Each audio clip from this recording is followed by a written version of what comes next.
The alien delegation arrived in a spectacle of arrogance. Beyond Earth orbit, a leviathan of metal and light hung motionless, a Zalari dreadnought, its form impossibly sleek, as if sculpted from liquid silver. It dwarfed the human diplomatic vessel sent to greet it, its sheer size a deliberate insult. To the Zalari, size equated to power, and power dictated respect. Colonel Jacob Hayes watched from a viewport, arms crossed. A career soldier turned diplomat. He had faced human enemies across battlefields, but never anything like the Zalari. They were an empire that spanned dozens of worlds, their technology so advanced that their emissaries moved with the smugness of gods visiting a primitive temple. "Transmission received, sir," said Lieutenant Kessler from the comm station. "They're requesting immediate audience aboard their vessel." "Orders." Hayes exhaled slowly. He had spent the past month reviewing Zalari psychology, how they viewed species like humanity as footnotes in the grand tapestry of the cosmos. They saw Earth as a curiosity, a single-world species barely scratching at the void. Primitive, fragile, weak. "Tell them we accept," Hayes said, "and get me a security detail. I want them in full dress uniform." Kessler hesitated. "Sir, they—" "Now, Lieutenant," Hayes cut in, "let them see what Earth is made of." The interior of the Zalari ship was designed to humble. Its ceiling stretched impossibly high, its corridors carved from something that shimmered between metallic and organic. The air was crisp, thinly scented with something Hayes could only describe as lightning before a storm. The humans walked in a column of 5, Hayes at the center, flanked by 2 Marines and 2 officers. They were greeted by Zalari guards, towering figures draped in regal armor, their elongated heads crowned with bioluminescent filaments. At the center of the chamber, seated on what could only be described as a throne, was First Speaker Valterius, the Zalari emissary. His skin was a shade of deep amethyst, his black eyes reflecting no light. "You have come," Valterius said, his voice smooth, melodic, yet laced with unmistakable condescension. "You invited us," Hayes replied, his tone carefully measured. Valterius studied him for a moment, then gestured languidly with a 3-jointed hand. "Your species is an anomaly, a race confined to a single world, yet bold enough to reach into the void. Tell me, Colonel, does it not weigh on you to be caged by your own planet? To know that in all the vastness of the stars you are alone?" Hayes held his gaze. He had seen arrogance before, but the Zalari took it to an art form. "We are not alone," he said. "We have each other. And Earth is no cage, it's home." Valterius laughed, a sound like wind chimes in a storm. "Ah, the sentimentalism of the primitive. You speak of home, but you do not yet understand the burden of a single planet. We, the Zalari, learned long ago that to be bound to one world is to invite extinction. Our people span the stars. We do not cling to one fragile rock. And so we offer you wisdom to uplift you beyond your limitations." "And in return?" Hayes asked. Valterius smiled. "Service, of course. Protection. Guidance. You will become an extension of the Zalari Imperium. And in doing so, you will abandon your fate as an isolated, vulnerable species. A generous offer, is it not?" Hayes remained still. He had expected arrogance, but not outright patronization. "Sounds like a vassal state to me," he said flatly. Valterius gave a slow, deliberate tilt of his head. "Semantics. Your people will not survive the cosmos alone. Those who refuse to adapt perish." Hayes glanced at his men, then back at the alien emissary. "You misunderstand us," he said. "Humanity is no stranger to hardship. We don't scatter the first sign of danger. We dig in, we fight, and we endure. We don't need to flee Earth to survive. We make Earth into something no force can break." Valterius' expression darkened, the amused veneer cracking ever so slightly. "You believe yourself unique in resilience?" he asked. "A world-bound race. Speaking of survival, you cannot comprehend the dangers that lurk beyond your atmosphere. Your insects dreaming of standing against giants. Hayes took a step forward. Then try us. A tense silence settled over the chamber. For the first time, the Zalari emissary truly studied him, as if seeing humanity for what they really were, not naive children, but something else, something dangerous. Finally, Valterius gave a slow, deliberate nod. Very well, Colonel. If you seek to prove yourselves, we will grant you the opportunity. A contest of strategy. A demonstration of war. We shall see if your one planet is truly enough. Hayes didn't blink. We'll be ready. Back on the human vessel. The air was thick with restrained tension. Lieutenant Kessler was the first to speak. Sir, this could be a trap. They control the rules, the terms. They think we're inferior, Hayes interrupted. That's their mistake. With respect, sir, how do we win against a species that spans dozens of worlds? Hayes turned, looking at the blue-green sphere that hung in the void beyond the viewport. Earth. We don't need dozens of worlds, Lieutenant, he said. We only ever needed one. And with that, the challenge was set. The war game would be held in the void between Mars and Jupiter, neutral ground. The Zalari had called it. To General Alexander Grant, it was anything but. Standing aboard USS Aegis, Earth's most advanced command ship, Grant studied the holographic projections before him. The Zalari had proposed a simulated planetary conflict, allowing humanity to test its military doctrines against a force that had spent centuries perfecting interstellar conquest. The conditions were simple. Earth would be confined to defending a single celestial body, while the Zalari could wage war as they always had, spreading their forces across multiple planetary footholds, leveraging orbital superiority and striking from the void. An unfair fight, rigged from the start. Yet Grant smiled. They think we're predictable, he murmured. They think we're doomed, added Commander Elias Drake, standing at his side. This is a demonstration, nothing more. They want to humiliate us before offering guidance. Then we won't let them, Grant said. Drake arched a brow. You have a plan, sir? Grant turned to the assembled officers, men forged by Earth's endless conflicts, its struggles, its history of never yielding. Humanity had never ruled the stars, but had mastered war. They expect us to spread thin, Grant said. They assume we'll panic when they move against multiple targets at once, that will react like a species unfamiliar with multi-front warfare. Drake crossed his arms. And what do we do instead? Grant turned back to the holographic map. We show them what happens when you force humans to fight with their backs against the wall. Hours later, the simulation began. The Zalari fleet moved with ruthless efficiency, deploying across the simulated battlefield like a well-practiced hand shifting chess pieces. They established colonies on various asteroids and moons, setting up defensive grids and relay points, confident in their ability to wage a slow, systematic campaign. Earth, however, did not react the way they expected. Instead of scattering forces, Grant consolidated them. Instead of chasing targets across multiple locations, Earth's fleet dug in, turning its lone planetary defense into an unbreakable stronghold. The Aegis and its battle group formed a wall of overlapping fire, their coordinated defense systems creating layers upon layers of interlocked protection. Every attack the Zalari launched met with unrelenting precision fire. Every push was ground to dust before it could gain momentum. The Zalari were confused. Humans were supposed to be weak, fragile. Why were they so difficult to dislodge? Inside the Zalari flagship, First Speaker Valterius watched the unfolding battle with narrowed eyes.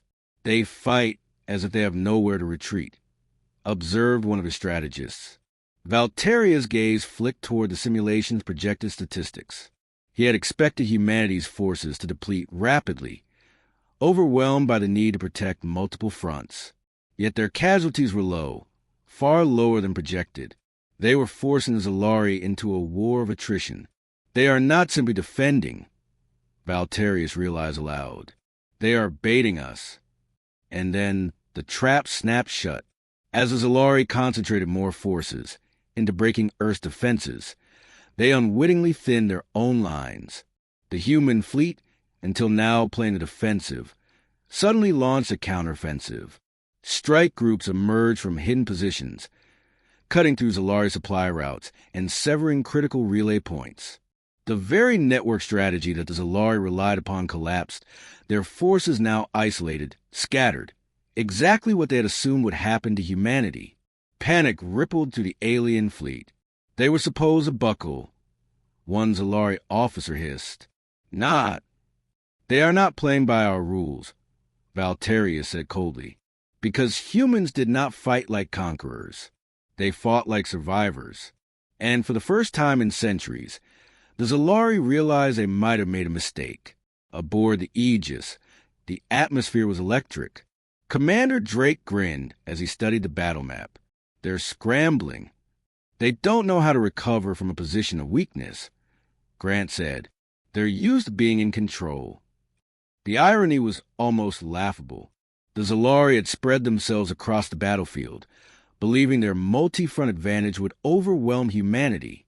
Instead, they had left themselves stretched too thin, vulnerable to rapid, decisive counterattacks. General, incoming transmission. An officer called. It's Valterius. Grant straightened. Put him through? The holographic form of the Zalari first speaker appeared, his usual condescension noticeably absent. This game is not yet over, Valterius said carefully. No, Grant agreed. But I think you're starting to understand something. Valterius' dark gaze flickered.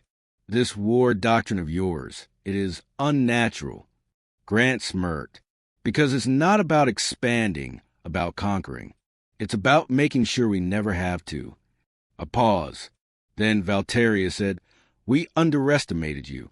Grant gave a slow nod. Yeah, you did. The transmission cut. Drake exhaled. You think they're getting the message? Grant looked out the viewport, beyond the simulated battlefield, to the real Earth. They're starting to. First speaker Valterius had never known fear. As a child on the Zalari homeworld, he had been taught that fear was a weakness, a relic of species too fragile to survive the cosmos.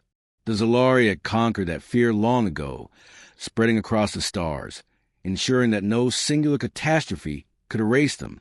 But as he watched the unfolding battle, a quiet, insidious dread curled in his chest. The humans were winning. It wasn't brute force. It wasn't superior numbers. It was something worse.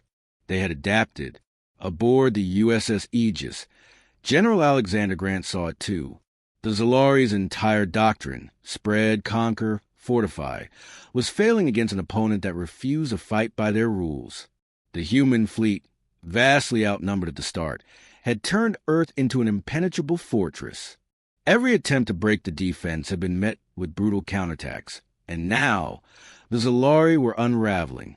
Commander Elias Drake leaned over the tactical table, shaking his head. They don't understand how to recover from this.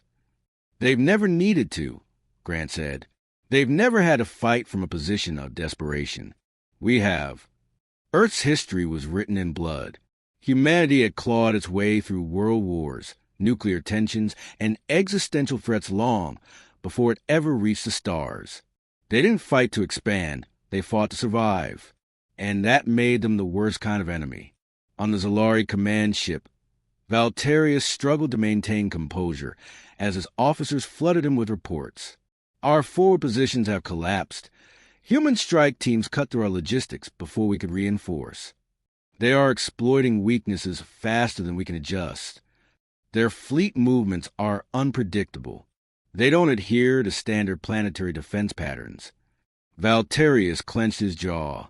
He had mocked the humans for being bound to one planet, believing it made them fragile. But in truth, it had made them something else. It had made them relentless. He turned sharply. Deploy contingency forces. We must break their line before. Sir, an officer interrupted, voice strained. We've already lost. The word sent a ripple of silence through the bridge. Valterius' tendrils tensed. Explain. The officer gestured to the main tactical display. Human forces had encircled the Zalari strongholds. Every retreat path had been cut off. Every fallback position was compromised. The humans hadn't just beaten the Zalari. They had done so without ever leaving their planet. The entire battlefield was a testament to a truth Valterius had never considered. Earth wasn't a liability. It was a weapon. On the Aegis, a transmission came through. Valterius' image flickered onto the command deck. His regal composure reduced to something more rigid. His voice measured.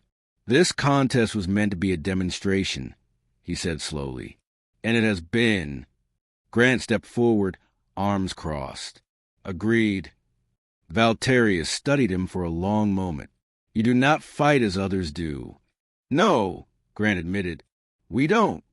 The Zalari leader exhaled sharply. "You forced us into a war of attrition. You did not seek expansion, did not scatter your forces. You forced us to fight on your terms." "Because that's what we do," Grant said. "We don't run. We hold." A pause. Then Valterius said something no Zalari leader had ever said before. "We were wrong about you."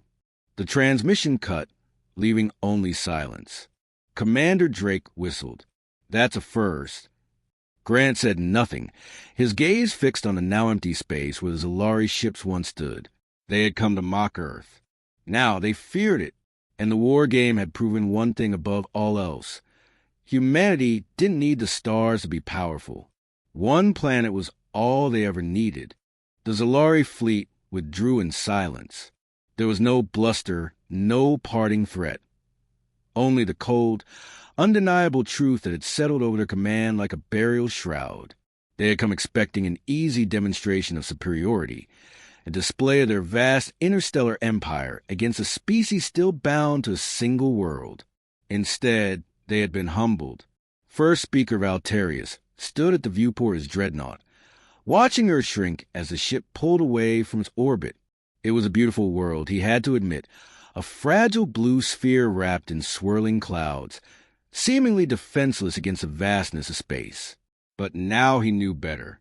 Earth was not fragile. It was not a backwater world waiting to be led into the future by a wiser hand. It was something wholly different, something the Zalari had never encountered before. A fortress, a crucible, a singular, unbreakable bastion in the dark. Aboard the USS Aegis, General Alexander Grant leaned against the command console, watching the Zalari retreat. The war game was over. Humanity had won. Not through superior numbers, not through overwhelming firepower, but by understanding their own nature better than their enemies did. Commander Elias Drake exhaled, rubbing his jaw. "I still can't believe it." Grant arched a brow. "That we won. That they admitted it." Grant allowed himself a small smirk. They didn't admit defeat. They admitted they were wrong. That's harder for an empire to do. Drake folded his arms. "And what now? Do they come back with a real fleet next time? Do they decide Earth is too dangerous to leave alone?" Grant shook his head. "No, because they're afraid now." Drake frowned. "Afraid?" "Of a species on one planet." Grant gestured toward the viewport. "That's what they finally understood. Elias. We're not weak because we're bound to Earth. We're strong because of it." Drake was silent for a moment, watching the distant Zalari ships disappear into the void. "You really think they'll leave us alone?" Grant's expression darkened. "No, but they'll think twice before ever underestimating us again." On the Zalari homeworld, a meeting of the highest command council convened. Valterius stood before them, recounting the events of the war game in meticulous detail. When he was finished, silence hung over the chamber. Then one of the elder strategists leaned forward. "And what is your conclusion, First Speaker?" Valterius considered his words carefully. "They are unlike any species we have encountered. They do not fight for expansion. They fight for survival. And when cornered, they do not yield. They become more dangerous." Another elder scoffed. "They are bound to one planet. Their reach is insignificant." Valterius' gaze darkened. "No, that is where we were wrong." He gestured toward a holographic display of Earth. They do not need to expand. They do not need 100 worlds to stand against an empire. They have one, and one for them is enough. The chamber fell into uneasy quiet. The lesson was clear. Humanity had survived every hardship on Earth, and now they had proven they could do the same in the stars. The Zalari would not forget, and neither would the rest of the galaxy.